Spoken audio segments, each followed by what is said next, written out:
तो आप जेपी नड्डा को सुन रहे थे। गौतम लाहिड़ी साहब हमारे साथ मौजूद हैं। अब सर आपका एक्सपर्ट कमेंट, पिछले चुनावों में, पिछले विधानसभा चुनावों में सिर्फ 3 सीटें हासिल करने वाली बीजेपी 200 सीटें जीतने का दावा कर रही है। ये जबरदस्त कॉन्फिडेंस जो है बंगाल को लेकर, ये कहां से आ रहा है आपके हिसाब से? देखिए, ये आ रहा है 2019 का लोकसभा चुनाव का गणित से। हाँ। क्योंकि जो जेपी नड्डा साहब जहां पे गए थे, ममता बनर्जी का गढ़, अगर 2019 का लोकसभा का हिसाब देखेंगे उसमें सिर्फ ममता बनर्जी 3000 वोटों से आगे रहे। बाकी जो अभिषेक बनर्जी का वहां पे भी कड़े मुकाबला है। तो इसलिए ये एक सिंबॉलिक यात्रा था जिसके लिए वो दिखा रहे थे जनता को कि हम इस गढ़ को हम ध्वस्त कर सकते हैं।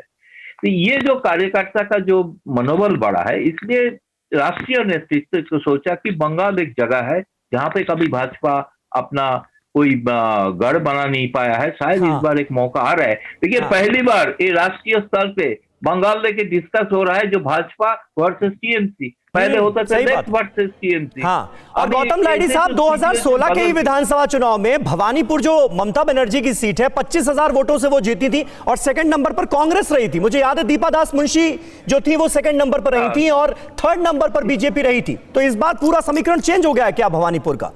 समीकरण इसलिए चेंज हुआ कि सारे लोग सोच रहे हैं कि भाजपा जो पार्टी है, नया पार्टी है, क्यों नहीं इसको एक मौका दिया जाए। क्योंकि ये लेफ्ट को देख चुका है, कांग्रेस को देख चुका है, तृणमूल को भी देख चुके हैं। इसलिए भाजपा वर्सेस टीएमसी हो रहा है। टीएमसी कल जब ममता बनर्जी का रैली था उसमें मैंने भाषण पूरा सुना, 45 मिनट तक भाजपा को अटैक किया। मतलब वो खुद मान रही है कि भाजपा उनका मेन कंटेंडर हो गया है। लेफ्ट नहीं, बिहार का लेफ्ट है, बंगाल का लेफ्ट अलग है। बंगाल से बाहर जो लेफ्ट रहता है वो बंगाल का लेफ्ट के बारे में ज्यादा पता नहीं है। बंगाल का लेफ्ट काल का हमला के बारे में, भाजपा का नेता का जो आक्रमण हुआ है उससे निंदा की है। जो विरोधी दल है बंगाल में वो कहा है ओपनली ऑन रिकॉर्ड कि बंगाल में विरोधी दल का राजनीति करने का स्पेस नहीं है। तो ये जो स्थिति है ये ममता बनर्जी को, गवर्नमेंट को लेना पड़ेगा जिम्मेवारी, क्योंकि भारत में बंगाल को लेकर छवि खराब हो रहा है। ये ममता बनर्जी के लिए ठीक नहीं है। अभी भी सिचुएशन सुधर सकते हैं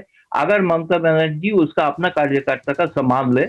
ऐसे नहीं करना चाहिए कि विरोधी दल का कोई नेता जाएंगे, राष्ट्रीय नेता जाएंगे और उसके काफिला के ऊपर हमला हो जाएगा। ये उनका छवि खराब होता है। खालिद अब्दुल्ला साहब, समझ रहे हैं गौतम लाहिड़ी साहब जिस बात का जिक्र कर रहे हैं। अब टीएमसी के कार्यकर्ता अगर इस तरह से हमला करेंगे, उन पर ऐसे संगीन आरोप लगेंगे, तो ये बात तो आपके फेवर में तो जाने वाली है नहीं।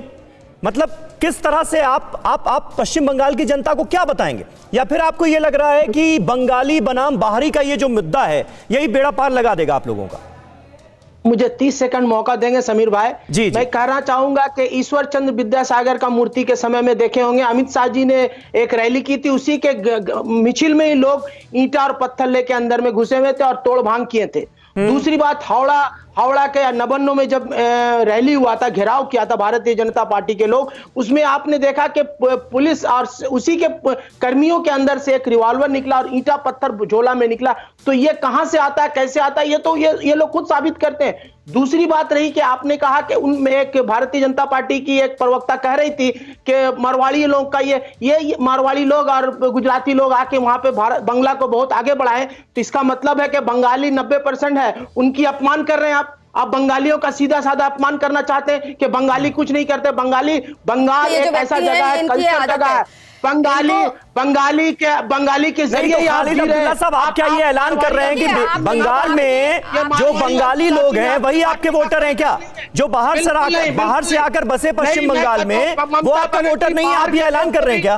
मारवाड़ी को भी, गुजराती को भी, बंगाली को भी और सब समुदाय के लोग को इकट्ठा रखती है। और ये भारतीय जनता पार्टी ठीक है देश देख रहा है। मैं आपसे बोलूंगी, मैं आपके पास आ रहा हूं, आप जवाब दीजिएगा। लेकिन उससे पहले बीजेपी अध्यक्ष जेपी नड्डा को लेकर ममता बनर्जी के किस तरह से बिगड़े हैं बोल, ये दिखाते हैं। न्यूज़ टॉप 9 रोज सुबह 7 बजे और शाम 7 बजे सिर्फ TV9 भारतवर्ष पर।